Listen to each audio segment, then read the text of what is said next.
Every day is so wonderful, and suddenly it's hard to breathe.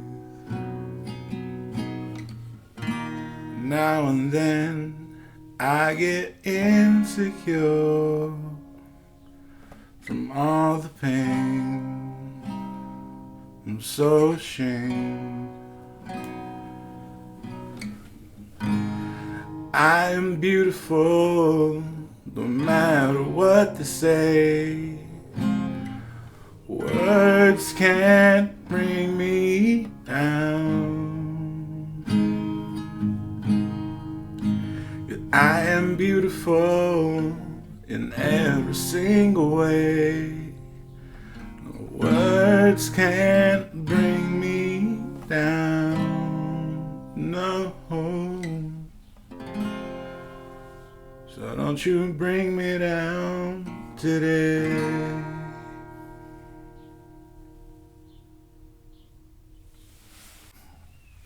The following is a letter from evolutionary biologist. It's an email, actually. One of the 3 million recently released by the Department of Justice pertaining to Jeffrey Epstein and his worldwide sex trafficking and human experimentation ring, if you want to call it that as well. As you'll see, there's an email here between Robert Travers, world-renowned evolutionary biologist, to Jeffrey Epstein. This is dated December 17th, 2018. Most of this is a direct quotation. I cut out some of the graphic details, seeing this is the first minute of the YouTube video. And he was graphic, but I hope you'll get the gist. Quote, with greater molecular control over development, we are increasingly capable of producing novel phenotypes. More feminine men by blocking testosterone receptors, parentheses, or castration, and at the same time increasing estrogen production. Former blocks male features, the second encourages female features. More masculine women, heavy testosterone dosage, incredible external effects, heavily bearded men. You would never guess they had a female bone in their body. This next part is a paraphrase, but he basically describes how men who transitioned into women can pay for their transition with prostitution, and they'd be happy to do so because they're sexually liberated now. He says, once you reach manhood, even castration does not prevent the sensation of an orgasm. And he says the female to male counterparts aren't so lucky because being with a female to a woman who transitions to a man is an acquired taste. Those are his exact words. He calls them sad and lonely pum-pums. This is the end of the email here. This is the direct quotation. BTW, we are now pushing intervention earlier. So you notice your 3-year-old son has trans tendencies? So now you intervene with hormones. I would be frightened to do so. But who knows?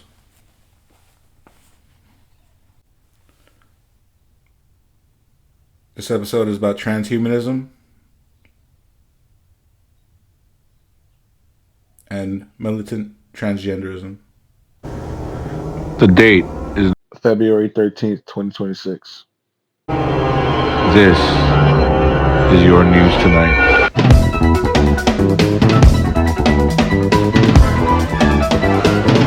With your host, Gilbert Chavez.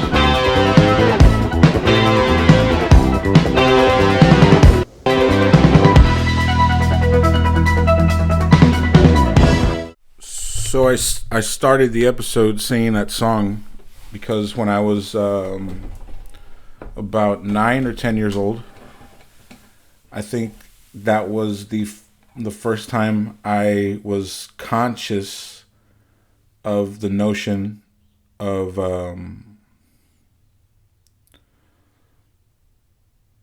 gender. I actually my father's mother was a lesbian for all of my life. She was with women, and I didn't. It didn't.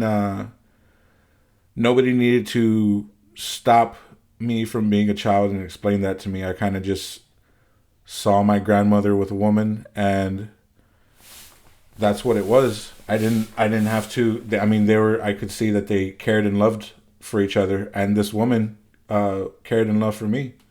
I didn't. I didn't naturally have any thought one way or the other about it, and this was since I was a toddler. So you fast forward to the time when I'm 8 or 9 years old.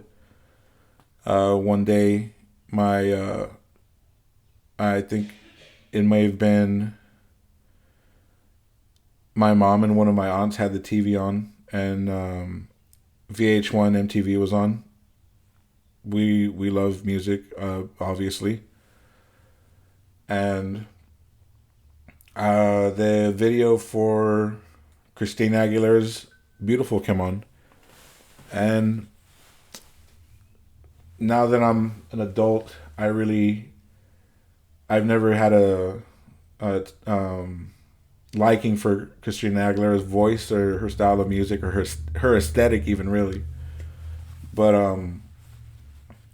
I guess her vocal talent was always there. It was her throaty scream was amusing to me, but she was very talented, and I do like that song. The video, if you've never seen it, it has. I looked at it today.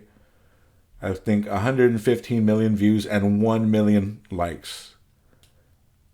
It's been a while that I've seen a video with like 1 million likes, but I mean, it's a nice video. It's a very beautiful video. The message is true.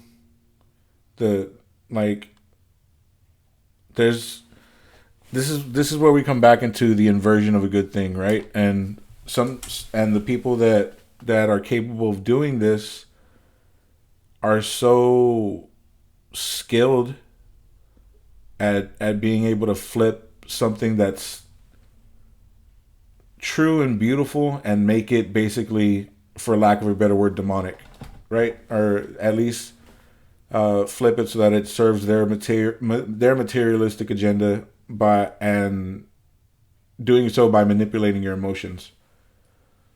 So and I mean, the lyrics are very apparent. It's just about accepting and loving yourself no matter what anybody says. And in the video, uh, it shows an older man basically like having the battle to put on a dress and makeup and accepting himself no matter what the world may think of him. It had a video. It had like two men kissing in it, and I think as an 8-year-old, that was the first time where I was like, "What?" And I think I may have even vocalized it to my mom and my aunt, but they were kind of just like, "Yeah, I mean, it is what it is." I think they even brought up my grandma, and I was like, "Oh yeah." But and we will be, you know, addressing Twilight language, the revelation of the method, predictive programming. These are all almost synonyms of basically what I've been talking about in this past few episodes about how there's subliminal messages in the media, and you've seen at least one of these like shitpost memes about Disney hiding like sex in their movies, like um, subvertly or whatever. So you know what I'm talking about, and using that like level of communication If you're not aware of it, everything you watch, consume, and listen to, once you become aware of it, it becomes there's a whole there's a double meaning there, and you didn't see it before because you weren't trained to look at it, right? So part of all that, hold on. That's MK Ultra. That is the subliminal messaging is part of the MK Ultra programming, and a lot of what I'm going to talk about today is based in history, is based in science, and I mean, when this has been brought up before, it's been brought up by people who have some like modicum of hate in their heart or distaste for, or like homophobia, right? Transphobia would be the correct term for the video, and that's not my intention. That's why I opened the video up how I did, because if someone has found meaning in their life by being a certain way, then I'm no one to get in the way of that or to say it's wrong or untrue.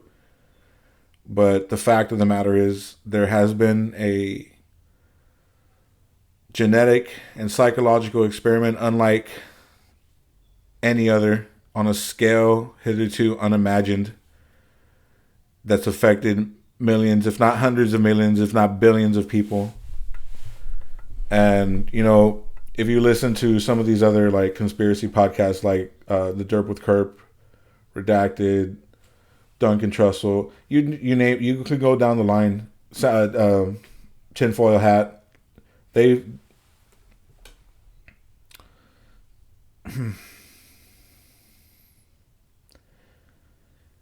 basically covered how this type of experimentation was done by Nazis, by Nazi Germany, which, of course, I think maybe next season we can do an episode on Paperclip of itself, so we can get more into the details of the actual disclosed operation to draft Nazis into the U.S. Army and science and space wings of research.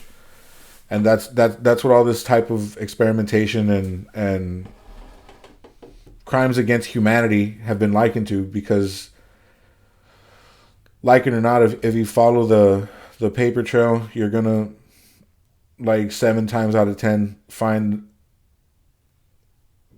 somebody who's been influenced or related to a Nazi or their research. And you hear how evil the Nazis were. You hear about the Holocaust. People who are really into World War II and stuff like that might actually know how scientific and occultish the Nazis were. But you really have as a person walking around today listening to Cardi B and eating Dunkin' Donuts, you really don't have a concept for like how motivated by the research and their curiosity these people were to conduct these like acts of evil or acts against God, basically, right? So I'm going to start by saying, obviously, like, this is not, whenever we're talking about Jews or scientists or gay people, we're not talking about everybody as a monolith. We're not, like, I tried on the first episode to say that there are no generalizations, because they're like every aspect of humanity and life and the universe is nuanced, and it's actually like ignorant to the point of like evil to block everybody or in one group or in one understanding or one consciousness, even maybe one consciousness that goes against God, because like the only true form is formlessness, And there are things outside of human comprehension, and that's just base where you have to start at when you're approaching this stuff. So before we even get into, I did want to get into Trantifa, just jump head into Trantifa, which is the term, the quote unquote, like, I guess, derogatory term, and it's a combination of trans Antifa, right? There is actually research of people arrested in protests in the past like 7 or 8 years, and this is coming from Professor Hamamoto, who taught at University of California Davis, I think that's what it's called. He was a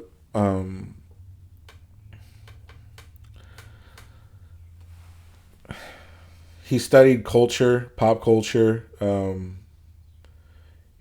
human behavior. I mean, if you go to his YouTube channel, you'll see what he's about. It's like, once again, how I talked about dark journalists, how some of the things we talk about are ethereal and sound super not grounded in facts. If you're somebody who needs the people who give you the dates, the names, and like the actual, like, the proof that all this shit is being carried out on us, Professor Hamamoto is a good source of information. And he's done at least several of these videos about militant transgenderism and biocide, bioterrorism, where basically, as we'll get into it, these occurrences of young people who've turned manic and presented as trans during their life, and go on these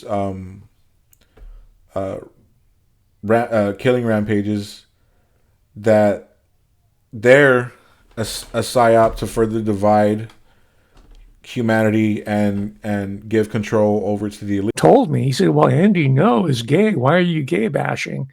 Well, I didn't know he was gay. And my talk about militant transgenderism was not about gay or straight. It was about the human species and why militant transgenderism is one of the weapons to take us to this brave new world that's been theorized a long time ago, right? So don't get it twisted. Don't get it confused. Try to think out of your little box that you've been placed in. Supposedly, you're aware and you're alert and all that. Congratulations, right?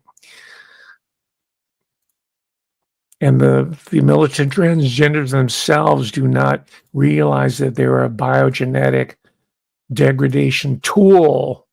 All they know is that they're getting their jollies by parading their much self-admired identity, right? It's sort of a new take on discredited identity politics, right? So let's hear one more scientist before we move on to hear what he has to say. And women exposed to endocrine disruptors during pregnancy may have grandchildren with neurodevelopmental deficits. This is Healthcare Triage News. The prevalence of many neurodevelopmental disorders is increasing. One of these is attention deficit hyperactivity disorder, or ADHD. While some may try to minimize it, kids with ADHD have been shown to have issues with quality of life and educational attainment. They can also have problems in adulthood, including premature death. We still don't know what causes ADHD. One theory involves endocrine disrupting chemicals, which have been linked to a number of neurodevelopmental disorders, including ADHD. EDCs, as they are otherwise known, can involve an epigenetic reprogramming of the germline. This means they can cause DNA changes that are passed on to future generations. In mice, studies have shown that EDC exposure can change behavior and stress responses in third-generation offspring, and social interaction changes have been seen in fifth-generation offspring. So, enough of these, and it's part of like the Alex Jones globalist conspiracy, where basically they want us to give control over to them. If they can manufacture enough events where guns just seem like a liability to us as a society, and we asked for them to take our guns away, then they never had to really exert or enforce any laws that take our guns away, because we rescinded them ourselves out of safety. And several societies have done this. I think Australia is a gun-free nation, and still there was a shooting at Bondi Beach just a few months ago, right? Hashtag stop anti-Semitism. Yes, there is the scientific and military aspect of it, but let's go back to these ritualistic pagans who actually move all the money, who actually have all the control and what they believe, right? So, basically, this idea of a man physically embodying the female, physically embodying the hermaphrodite, right? Both the male and female aspects. It's an alchemical. It's part of the alchemical doctrine or sequences. Basically, it refers to the perfect being or God, even, I guess. And in Kabbalistic mysticism, which we'll go a little bit further into visually in the next episode, they believe that Adam and Eve were one being at one time. And the whole plot of Evangelion, which heavily relies on Jewish mysticism, which was curious to me as a young person, but it draws a lot from Jewish mysticism for the lore of the show. The plot of these individuals, a secret society of individuals who are controlling all the governments to basically initiate the end of the world, right? Their plan is to unite the male and female aspects of God into one, into the original being, right? I guess it's called Adam Kadmon.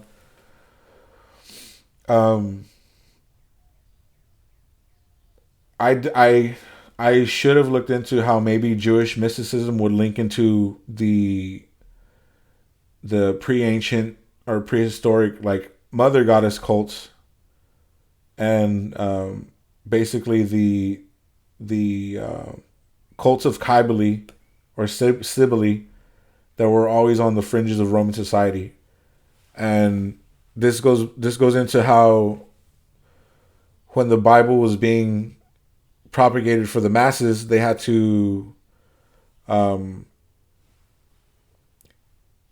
incorporate these aspects of other religions into Christianity, so that it would further unify people who were used to their religion, instead of just straight out persecuting them or calling their religion wrong. In a way, people who study Christianity and the beginnings of Christianity, you would see that it was kind of co-opted by the people who came after Jesus as a system of control. And that's all religion, really. That's kind of what I put forth, that Christ wasn't a Christian. How could he be? And he wasn't a Jew either. There was no Jews back then, right? The Zionists would call those ancient Israelites Jews, so that their claim to the land looks stronger, right? So these cults on the outside of Rome, these cults of Cybele, right? The story of Cybele was, she was an outcast Roman goddess who was, I guess, a hermaphrodite, and she gave birth to a son, Attis or Attis. And when the son was ready to he was going to get married, the hermaphrodite mother god was jealous, so she cursed him with madness. And the son Attis went under a pine tree. He went under some kind of tree, and then he cut his balls off, and then he died. And the goddess Cybele, she was so stricken with grief that she had to she resurrected her son basically, and apparently this son has his own cult that broke off, the cult of Mithras. And if you listen to Tracy Twyman, rest in peace, Tracy Twyman, she did a lot of like in-depth research into this. Some of it apparently talking to a Ouija board, so I don't know how crazy that got for her. But from her description, she's a very, if you listen to her, she's a woman of sound mind. She's not ranty, ravey, writing on the walls. She's a scientist, and she lost her life in the pursuit of the truth. But she dove deep into all of this.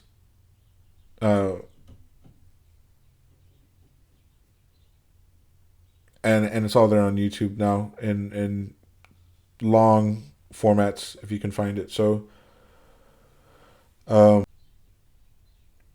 basically these acolytes of Kybele, they were orgiastic. They were men who basically were eunuchs or acted like eunuchs, and they dressed like women to honor their goddess Kybele. And they had high pitched voices, all this other stuff. This is to say that like a lot of the modern trans ideology says that they've been persecuted since the dawn of time, but this is just completely not true. Like they were accepted factions of society at the time, and I guess I could show you a clip of like I didn't get his name, but he kind of studied this because apparently it's relative to Christmas somehow. Go figure. And he thinks that the cult of Kybele died out.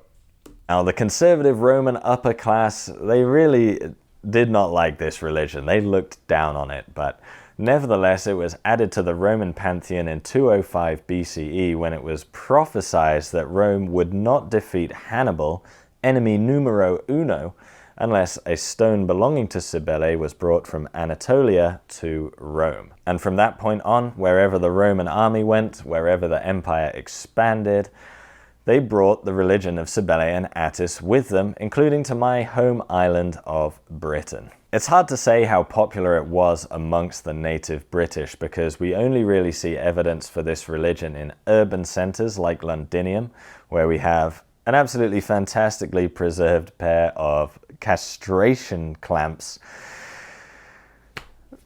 What can I say about that? Makes you shudder. And also Roman military bases, forts such as Hadrian's Wall, of course, most famously, where we have surviving inscriptions such as this. The Virgin in her heavenly place rides upon the lion, bearer of corn, inventor of law, founder of cities, by whose gifts it is man's good lot to know the gods. This religion and its blood-bathing, drug-taking eunuch priesthood persisted until the 4th century CE, but the Emperor Theodosius put the final kibosh on paganism in the Roman Empire, and from then, the trail really dies out. We don't see any more evidence of it, really. But if we can remember, you know, like some of these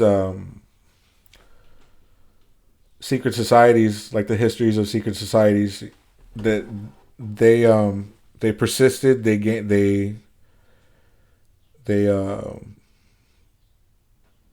rank. You know, if you want to say that they continued into the 19th and 20th centuries, you would see people like J. Edgar Hoover, right, the first head of the FBI. It's known that he was a cross-dresser, you know. And I don't know, forgive me if that's a faux pas to use that term. I had intended on doing an interview with somebody I work with, but I guess I was going to conduct their work, and it would have been I didn't want to be disrespectful, you know. And that's the thing, it's like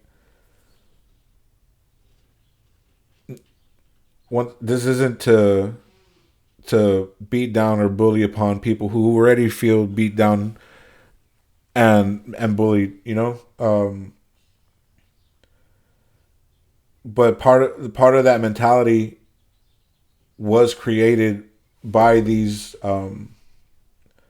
by the people facilitating this crime against humanity, and that's ultimately what it is. If you don't have a say on what's being done to your body externally, it's being done in secret, and people are profiting off of it, which once you go to medical professionals and are on testosterone replacement therapy and doing all these surgery, you're at a deficit. And other people are profiting off it, even though they know that's not a natural occurrence. It's something that they're inflicting upon you. You know, I at one point I looked into maybe doing like a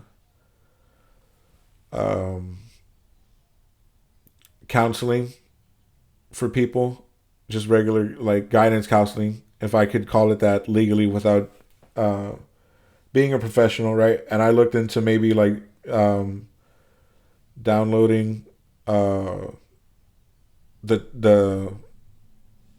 not Psychology 101, but there's a specific manual that psychologists have to study so they can learn about I forget what it's called, honestly, but they update it every now and then. And until the mid 90s, transgenderism was classified as like a mental illness. When they re-updated it, it was they took that out, you know. In the Epstein emails, in the Epstein files, and before the Epstein files, it was revealed that before the Epstein files, it was revealed that Ghislaine Maxwell, Jeffrey Epstein's accomplice, if you would say that, was the moderator of more than 1,000 threads on Reddit. In the Epstein files, it was revealed that Jeffrey Epstein possibly basically concocted the QAnon conspiracy. And this clip from this guy, Izzy, who does all this esoteric research as well, verifies that they both had a hand in the surge of LGBTQ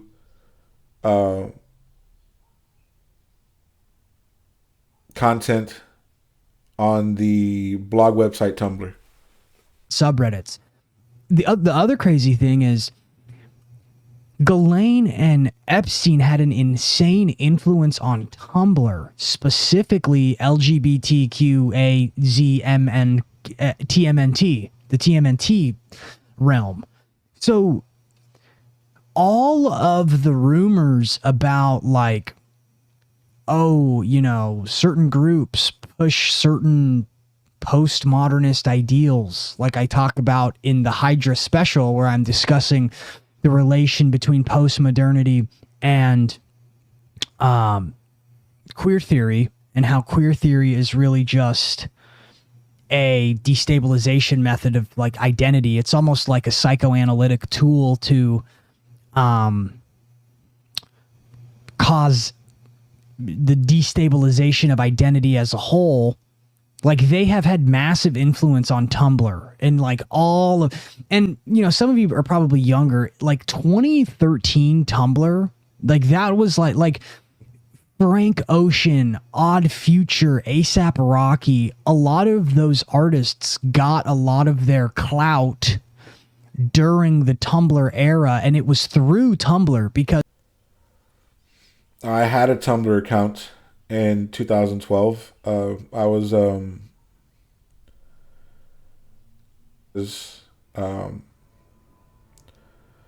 I guess you could say my high school sweetheart, right? Had one, and it just looked really interesting. So I got one, and at the end of the day, it boiled down to reposting GIFs, right? That the reposting GIFs and memes. That's all it was. It was just another Facebook, another Twitter. It was bullshit. I mean, you could call it bullshit if you can enjoy the tiny things in life, I guess. If you don't view the internet as all bad, it's just a cool little. It's like I guess you could consider it some type of a Zen garden, right? a digital Zen garden.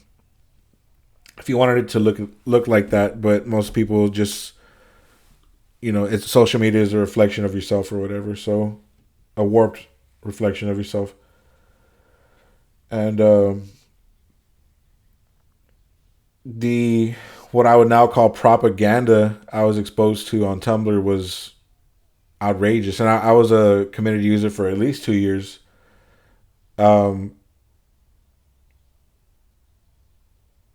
First of all, just like the amount of porn was insane. There was a lot. There was posts after month after month after month.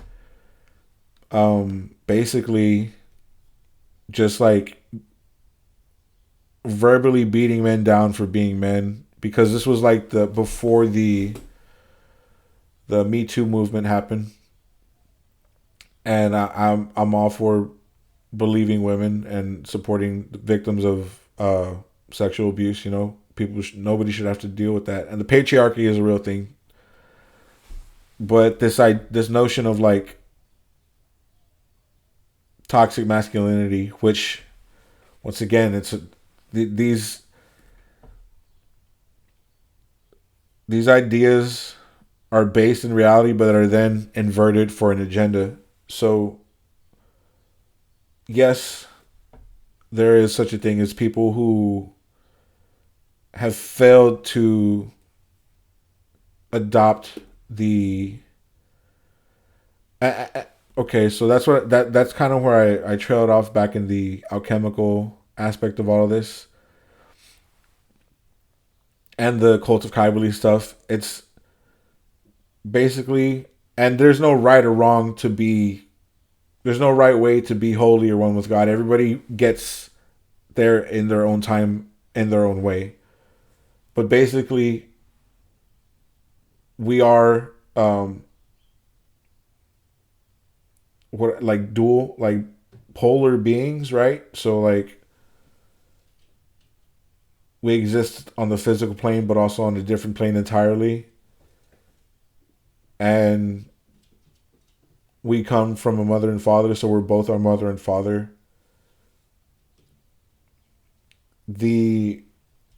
I don't want to harp on and be one of those people where thousands of years history, biological man, whatever. But when we look at how our generation has had problems with dating, like these past 2 or 3 generations, it's part of an agenda to destroy what men and women have been accepted as being for thousands of years, if not millennia, beyond that.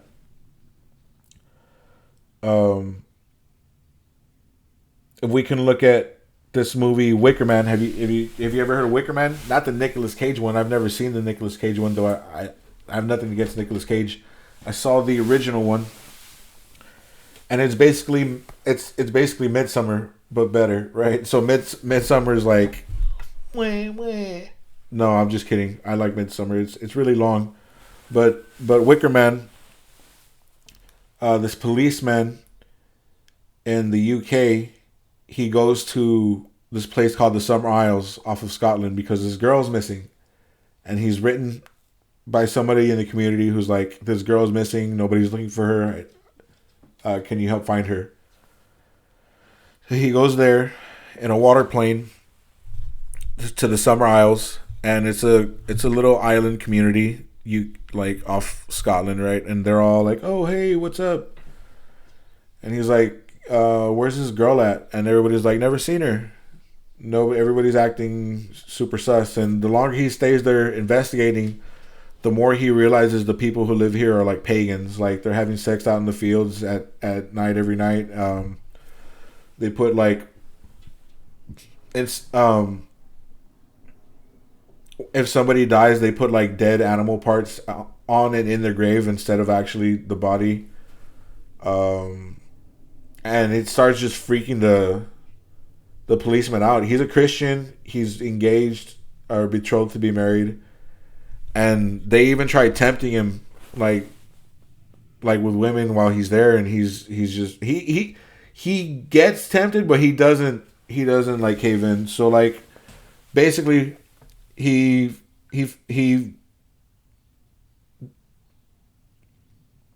it's insinuated that the island murdered her and they're covering it up and everybody's in on it. So he talks to the island's like patriarch, this rich guy who owns the whole land, and he basically says that at one point that island everybody was Christians and it was miserable and there was no crops. So his father, his grandfather bought the land. They genetically modified the crops so that the crops were plentiful. But at the same time, his grandfather told the islanders to forget Christianity and practice paganism, and that the old gods would be kind to them. And it just so happened that the genetic modification of the crops coincided with them forsaking Christianity and doing all their pagan stuff.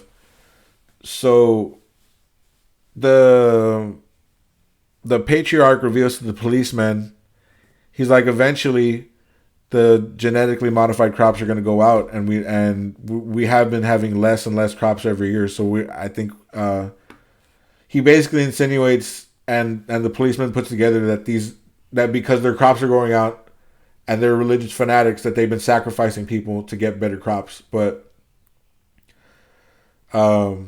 he finds the girl, and you can watch the movie to find the rest out. But basically, at the end of the movie there, the patriarch comes out dressed as a woman.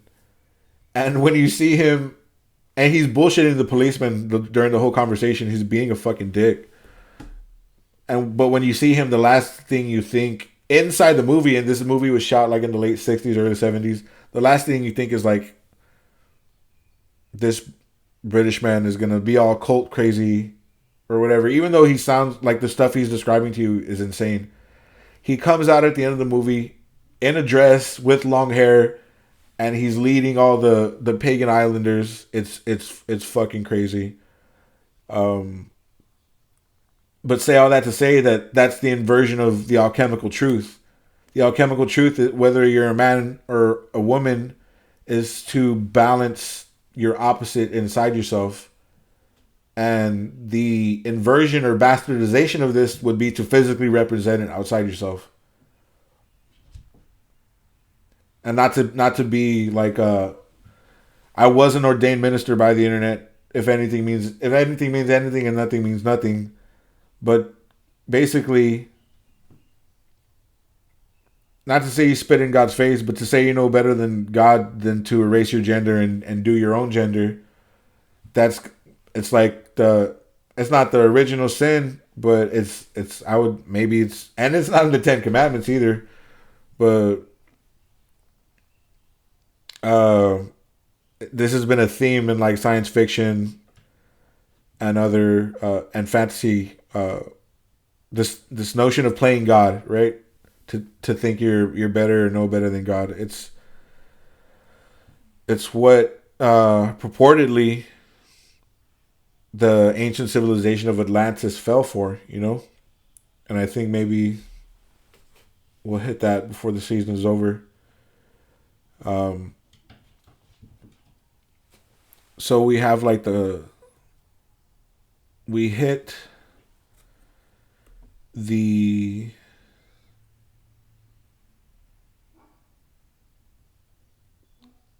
spiritual, right? The spiritual aspect of it. If you want to talk about Robin Westman, who just before, maybe a week or two before Charlie Kirk was murdered,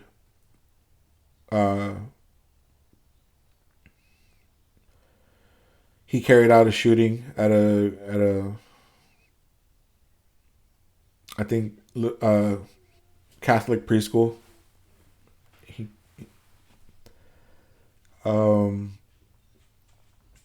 A lot of I watched some of the videos that he put out himself, right? Because as you'll see in this clip from this woman who calls herself the heavy metal lawyer, The news media, the mainstream media, was trying to spin it for one agenda for the left and one agenda for the right. The agenda for the left said that he was like filled with hate from the internet, and the agenda from the right was that he was saying he was a crazy trans person shooter, right? So the reality of it, from his own words, you know, he was tired of being trans and he wished he didn't brainwash himself. Now, when somebody is this manic, can you really take anything they're saying seriously? You know, when they've completely lost themselves and they do stuff like this. Well, the whole aspect of MK Ultra is like turning somebody into a robot killer, right? And we talked about how they successfully did this in the 60s with Charles Manson and so on and so forth, right? So the aspect that you're supposed to not be looking at, and the heavy metal lawyer addressed it, but she kind of once again made it like about Republicans, right, and or whatever, right, far right ideology, internet ideology. All of that is generated by the CIA, man. This you can't walk into the CIA. Well, maybe you can. I don't know. I haven't walked into the CIA, but they have covert assets that are influencing people on the internet. And if you look at the comments on the video of the Order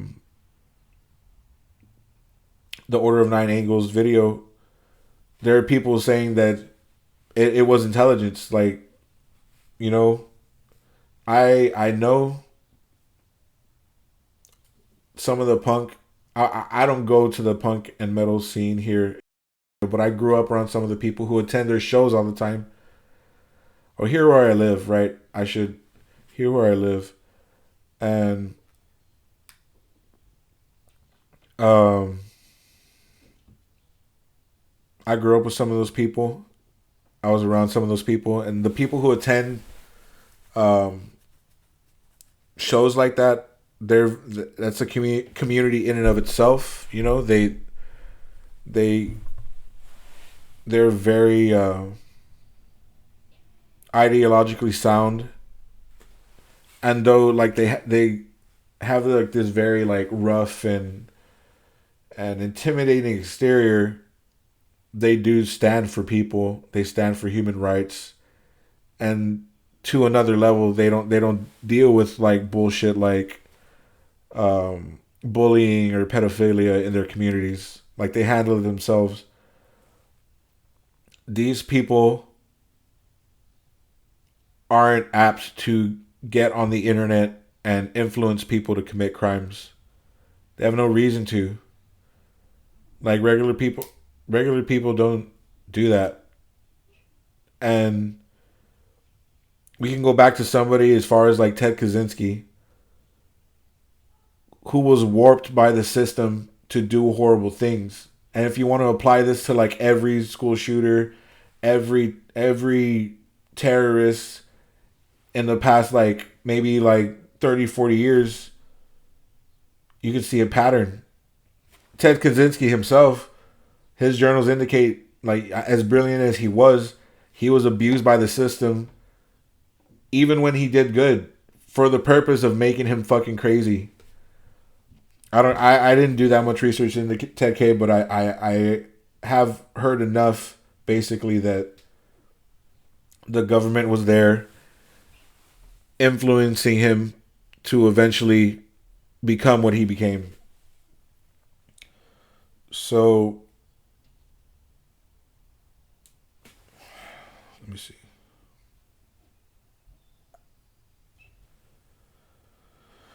So yes, I brought up Tumblr, you know, and me having that my own battle with like what masculinity is, how the world perceives what a man is, and what he should be. and sexuality. You know, like when I was 18, I had a real good friend, and she had a stepsister, and they were driving me home one time, and the stepsister's really snooty.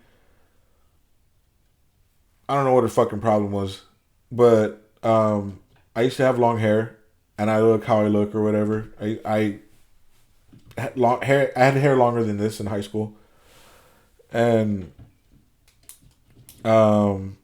she asked me. She was like, Gilbert, do you ever think about wearing women's clothes, or think about something like that? And I, at the time, not to say I was innocent, but I didn't perceive people as being like bitchy like that, no matter what I thought of them, really. And I later realized she was taking a fucking dig at me. But in my honest thought, I was like, I had never thought about wearing women's clothes, but I do wish men had more options. That's my honest opinion today. We have suits, jeans, and shorts, and then everything else is considered bumwear, you know. So, but I don't even know what. I mean, I'm fine. I'm not trying to look like Kanye West or fucking Lil Nas X. Um,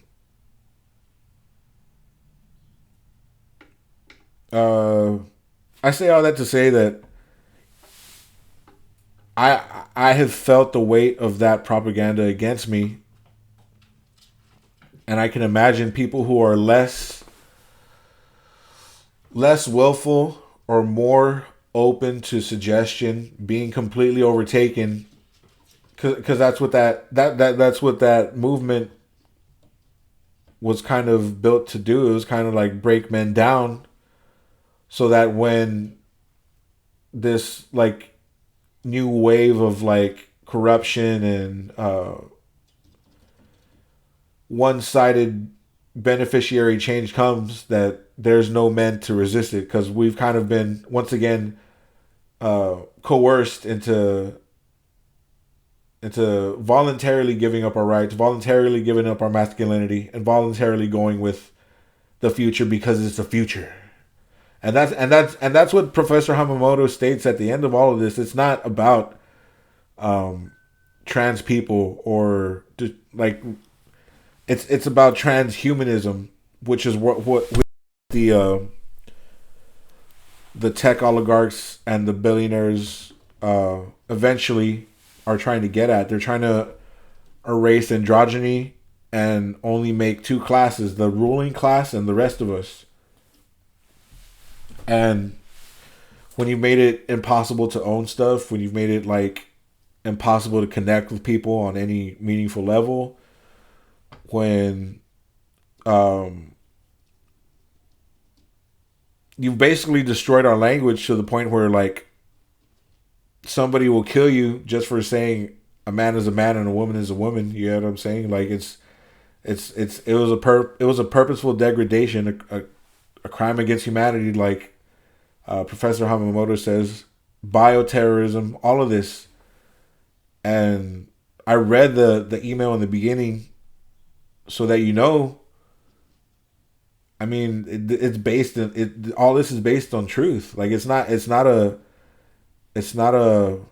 transphobic Republican bullshit half ideology, because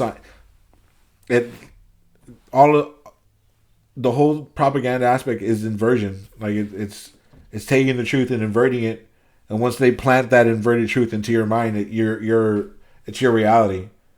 Of course, a man can be a woman. Of course, yada yada yada, right? So, but then you have like the like people in our military, you know, who end up. And before all the transgender stuff, I myself could see how the military was used to basically break you down and build you up into something that the state can use, you know? If you're a really wily and willful person, you can make it through that and come out on the other side with whatever benefits that that are available to you. But most people, they do it because they're serving their country, and they end up, broken, with PTSD. They kill themselves. They can't get the help that they're like warranted for having served the U.S. Army. But I say all that to say that like at least the leaders, the generals and stuff who come out as trans, I'm not gonna go out and call them MK Ultra puppets, because I mean, at the end of the day, who knows how many of those are out there. But I would gladly, not gladly, but easily point out how something like autogynephilia, which is where men get a sexual kick out of dressing like women, could be like combined with the secret society cult aspect of Kybali and stuff like that. Because the thing about Kybali is like these men castrated themselves, and the thing about all secret societies is like the sex that they have to increase their bond with each other. Like it's if you have somebody in the military, and we already talked about Michael Aquino, right? You're like, go look at Michael Aquino 300 times and come back and tell me that the military is in this is some fucked up shit, right? So, you have these people who probably are in these mother goddess cults who are autogynephilic maybe, and now that the trans movement has come full head or full, in full visible spectrum, they can easily, and this is not, I don't mean this as a transphobic statement, they can easily come out and be an affront to God and be happy doing so, because that's what they're doing. They're not doing it because of equal rights. They're not doing it because they were born that way.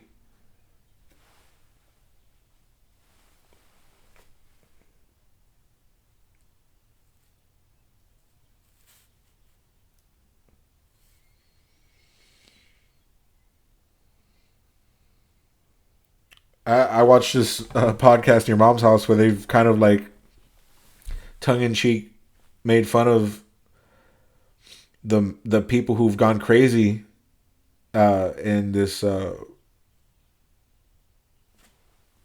trans movement or whatever, right? And this is removed from Trantifa and militant transgenderism, so they're really laughing at victims, unfortunately. But it like at a certain point, I guess it's like, what can you do? Because like,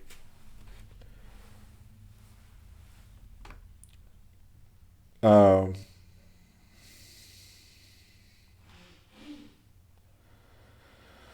guess before we get into the real news, well, I guess I was talking about that, right? I was talking about that because it was also,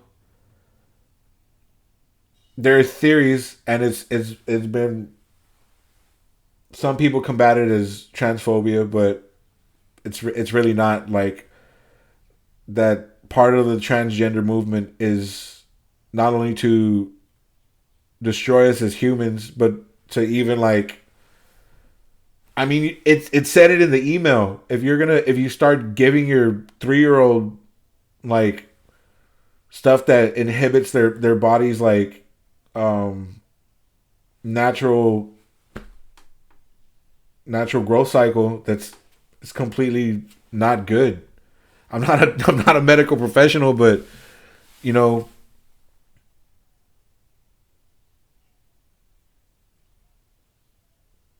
as I said, when I was a 3-year-old, I didn't know about gender, and I couldn't vocalize my will or my rights. So why I would feel very fucked off if my parents just started pumping me with estrogen because they because I fucking played with a Barbie one time. You know what I'm saying?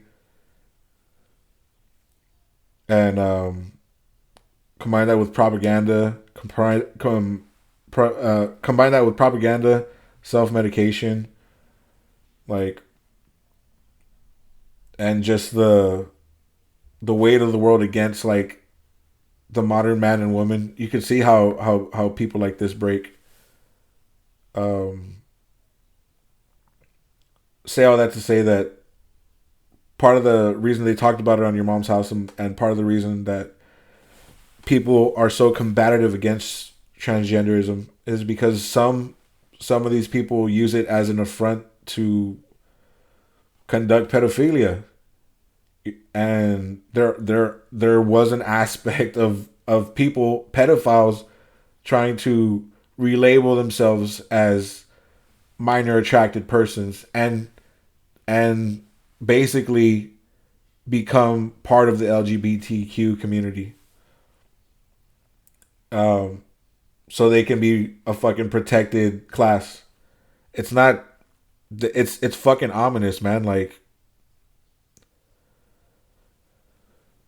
I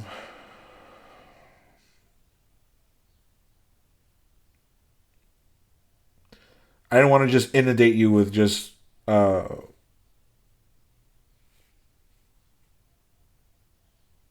news stories about trans shooters. So there will be some stuff in the real news about atrazine, right? Because this all started. You could easily laugh all of this off with the clips of Alex Jones saying that they were turning the frogs gay. You could laugh at him, call him an idiot, call people who cite that an idiot. But before I show you those clips, we can talk about Brigitte Macron, right? Brigitte Macron, the First Lady of France, wife to Emmanuel Macron, who fell in love with Emmanuel Macron when he was 15 and she was 45.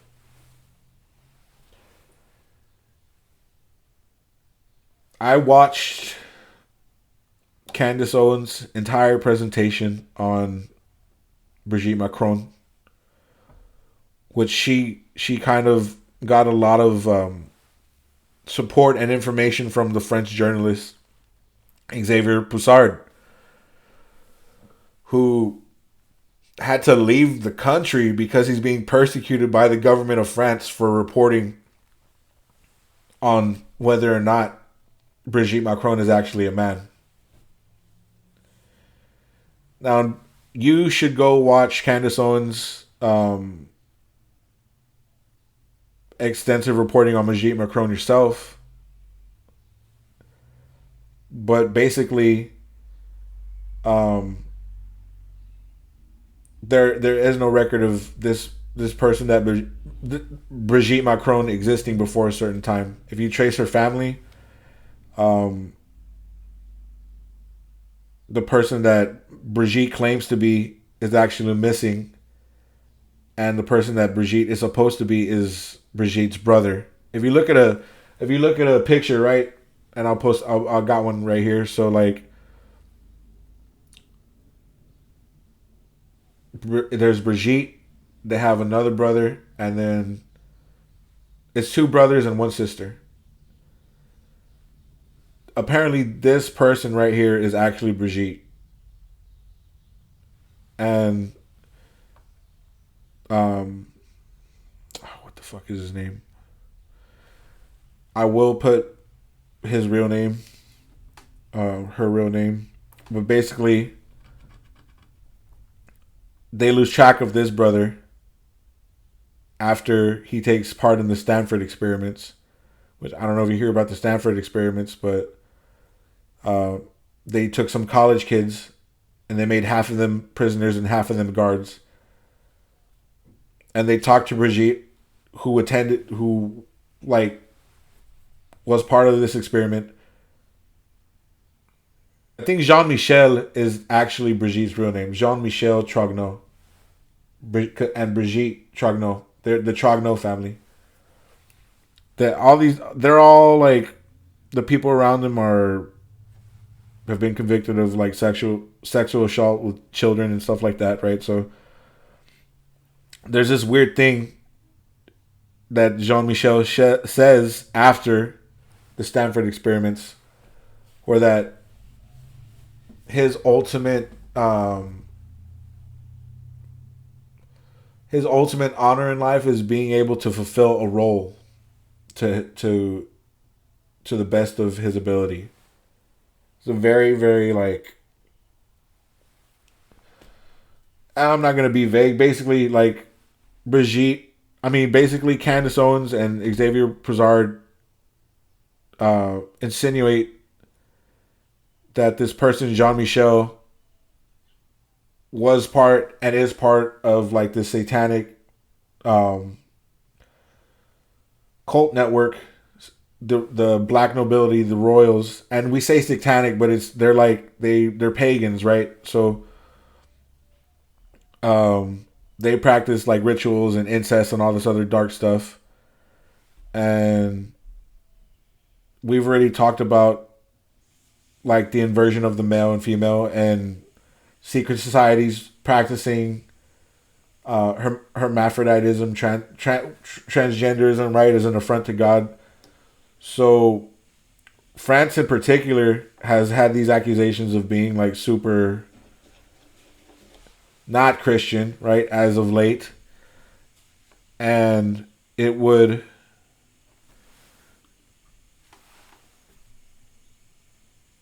just fit nicely in this whole like MK Ultra mind control, like transgenderism, secret society thing. If Brigitte Macron was part of this cult, became a woman, and married her own grandson or son, even, because that's the second part of the Brigitte Macron conspiracy, that Emmanuel Macron is Brigitte Macron's son or grandson. And now for the real news. Every fucking time they're Well, on why some do you think form they of wouldn't want to SSRI. talk about that? Because it sells. Dude, a guy sued successfully. I forget which SSRI it was, but he sued it for turning him gay. This is a while ago. Now think of like beating a pharmaceutical company. Because it turned you gay. Patient wins lawsuit over gay sex addiction. This is from November 2012. I cannot stop. He was in France. A French man who claimed a Parkinson's drug turned him into a gambling and gay sex addict has been awarded 197,000 euros in damages. Didier Yambart of Nantes, France, sued the pharmaceutical giant GlaxoSmithKline in 2011, claiming the drug Requip caused him to lose 82,000 euros gambling on the internet. Yeah. He said he also became addicted to gay sex and risky sexual encounters. Yep. He said he was after starting the drug in 2000. It's gambles. Oh, this is like really tragic. And attempted suicide 8 times. Parkinson. New photos have surfaced of the transgender ex-student that police say is responsible for the deadly school shooting that took place in a remote part of British Columbia.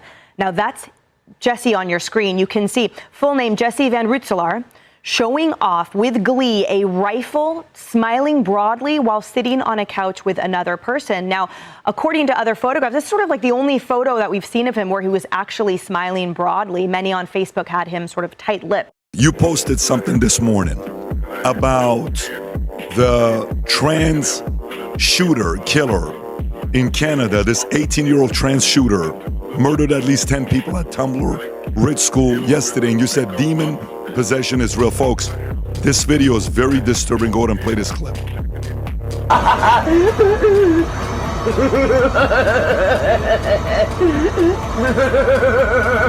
This is the shooter.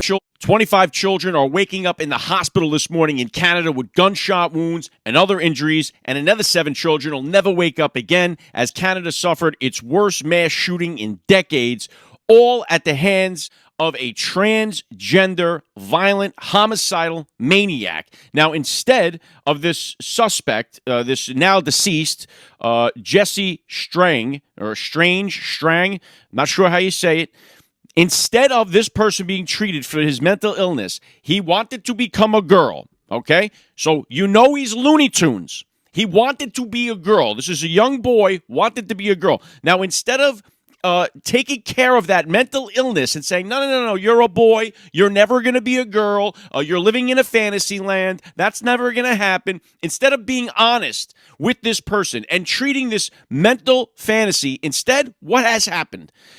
It was affirmed. They affirmed his lunacy. They affirmed his fantasy. And they made the kid believe he could be a girl. That you were talking about. No, this is not the atrazine gay frogs. By the way, you pull up major universities, folks, and I'm not against gay people. The point is that atrazine artificially demasculates men, it over-feminizes women, and causes cancer. And where is that found? Where is the whatever you're saying? Atrazine is basically in all of our tap water. It's in everything. We're just inundated in it. So you believe? Don't believe me. I was covering like 10 years ago a Berkeley study and then a South African study and a UT study going, wow, look, almost all the frogs don't now want females. They want to have sex with males who don't produce eggs. So the frogs are dying. And I said, it's making the frickin' frogs gay. Well, hold on a second. And now what? And then they go, sorry. And then you get sued by a frog. No, I want to say and this. Now I'm sued by a frog. To your point, and this is what I fucking hoped would happen. I hope you would come on the show and we would find solid ground to stand on together, because we just talked about a study a couple weeks ago where male sexual activity was down. Hold on a second. Apples and oranges, guy. What are you saying? That's Netflix. What are you, Netflix and Fortnite? Man, what are you saying? But still, we're he's not saying the government puts chemicals in water that is turning people more feminine? Is that? Well, here's the deal. And with that, there's a lot of plastics you can produce that don't have bisphenol A that's similar to atrazine. Yep. You notice, like, if you go to Target or wherever now, all the stuff's glass because mom's figured it out. Most plastics leach, but you can do a different process that it costs the same amount of money. They chose a plastic to be the unified standard in the West that causes breast cancer. What's it causes called? sterility. What's it called? Bisphenol A. Okay. BPA. I have a Type more. in atrazine and frogs. You'll get German, Japanese, U.S. universities. I have a more curious basic ass. Just for people who might like not really be into all this information, like who and why would people come after us as just people living life to attack us or to harm us or to put products in our lives that are killing us? That's a great question. Why did Hitler do what he did? So he could take over the world. There's people that want power, and you know, here's the deal. If you can control humanity, there's no more wars. So the Carnegie Endowment, via the British Royal Institute of International Affairs, developed a plan in the 1860s, and then Carnegie got set up in the early 1900s to end war as we know it. But the answer is end men and women as we know it, end human competition as we know it. So it's an official world government plan to end the family, end humanity. Brave New World is not a fiction book. Huxley even wrote another book about how it wasn't fiction. He wrote it in 1932, how it was a total plan for what they're now doing. And so, before taking their own life. Speculation about the shooter's gender identity began swirling online as soon as police described them as a gun person and a female in a dress. That includes the deceased gun person. It was further fueled by the revelation that Van Rootseller had posted a video of themselves in a Reddit thread dedicated to trans people with firearms. The Tumbler Ridge attack is the latest in a recent spat of trans-linked shootings, and it's reignited fierce debate over the possible relationship between trans ideology and violence. In March 2023, Audrey Hale, a trans man, shot and killed 6 people, including 3 9-year-olds, at Covenant School in Tennessee. Then, in August 2025, 23-year-old Robin Westman, a trans-identifying male, shot 2 dead and injured a dozen others before killing himself at a Catholic church in Minneapolis. It's important to note that the numbers paint a different picture, with figures from the US showing trans people make up 1% of the population and only 0.1% of mass shootings.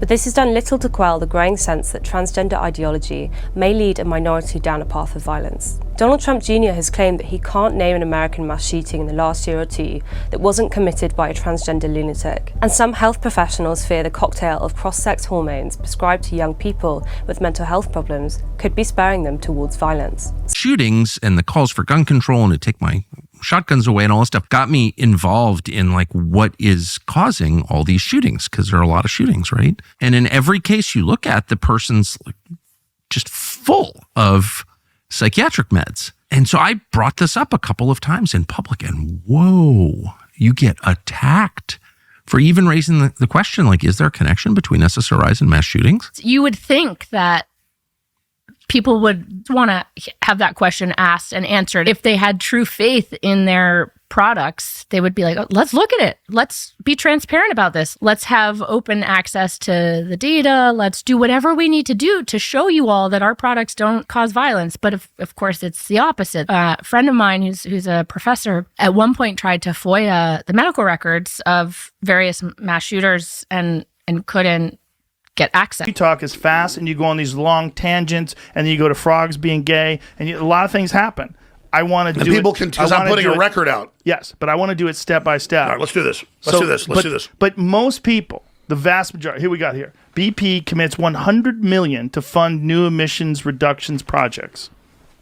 But let me just go back for a second. Okay. And I appreciate you backing me up. Yes. Let me break down. Are frogs gay? You want to get to the frog stuff now? So ultimately, there's 3 end goals for this this agenda, right? So one is for Big Pharma to have lifelong patients and customers, right? So once you hear people who have reversed trans therapy, or people who are in the middle of it tell you like it literally costs thousands, hundreds of thousands, and that's why some people have moved to try and allocate funding as a human right. That's not my battle to comment on, but once again, the Big Pharma aspect is part of the reason to convert these people, is just to make money off of them. Then you have the civil unrest, right? So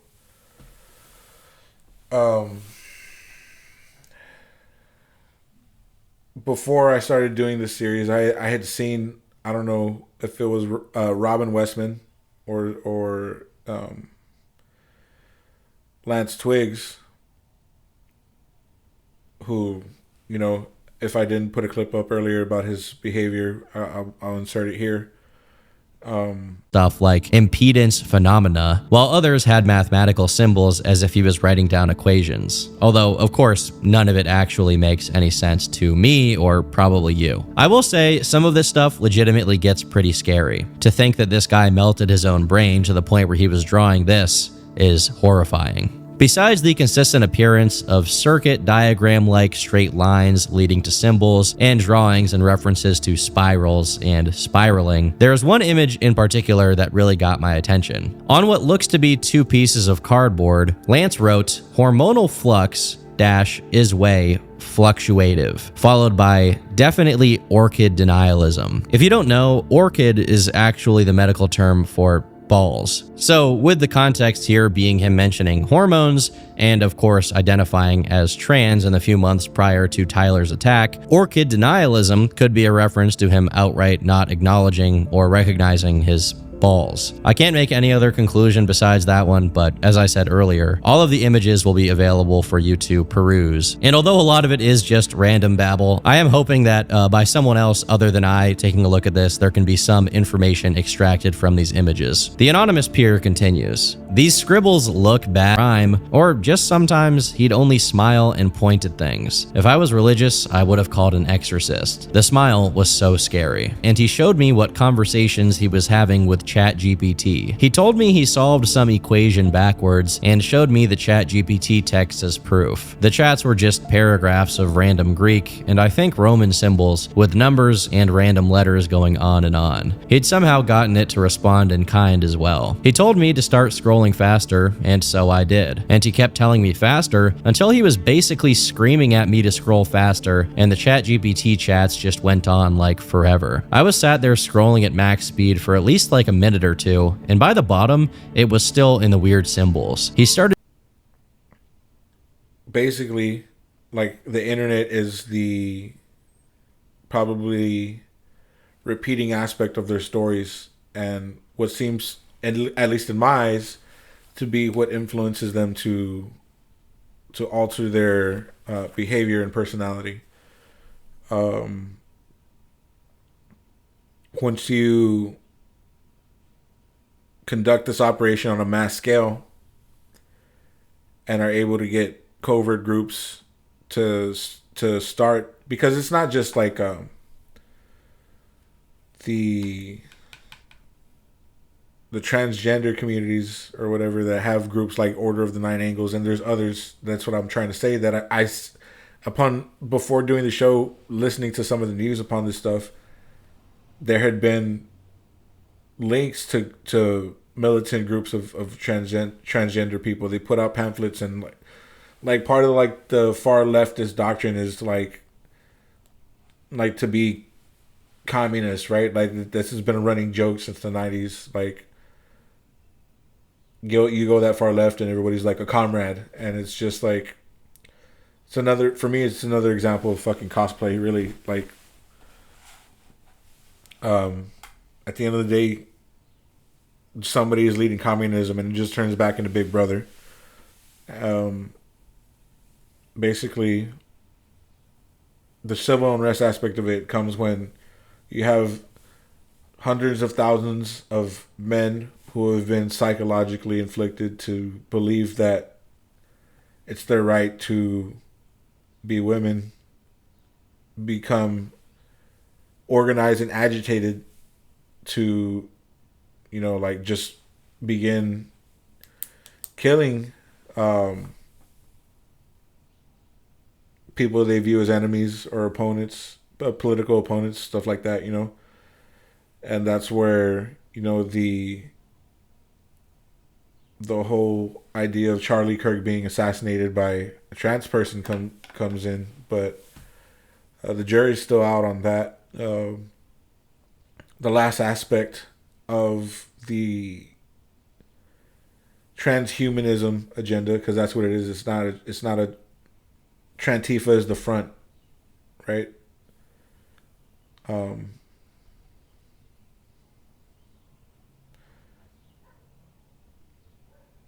Transhumanism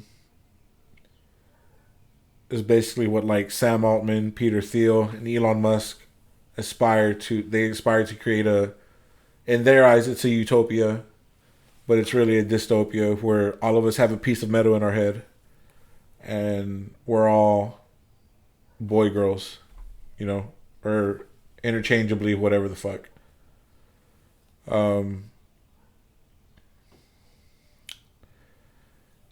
Somehow some people are connecting this to UAP disclosure, the secret space program, and whatever type of fucked off rituals that the people in Monarch engaged in, who got influence from the paperclip Nazis, right? So it's basically like the Matrix, right? I said it in a previous video, to turn us into batteries for, like, the system, while we're just in a simulation of our own little world, right? And in the Matrix, it's like a world that looks like ours, but they're actually, like, it's revealed that they're in a simulation. A little, like, a nicer version of that would be like what happened in Adventure Time towards the end of the series, when Finn finds out that he's from a post-apocalyptic breakaway society, and there's an island. It's called islands because there's several islands that humans have like settled on after like a catastrophe that destroyed the world, right? So on one of these islands, there's a whole group of people just plugged into the internet all day, every day, even at night, and they're just like, it's like VR. Like they put VR helmets over, and they're living their lives online, the metaverse, right? And that's a part of like this AI push and technology, and Joe Rogan with the fucking robot butterfly that he always talks about. Somebody else put that fucking idea in his head, man. You know, like sometimes he knows what he's like. He's on point, like with the ivermectin. Sometimes he's being led along, whether it's by hook or by crook. I think ultimately the only way to combat this is to know yourself, right? To know, and that's what this whole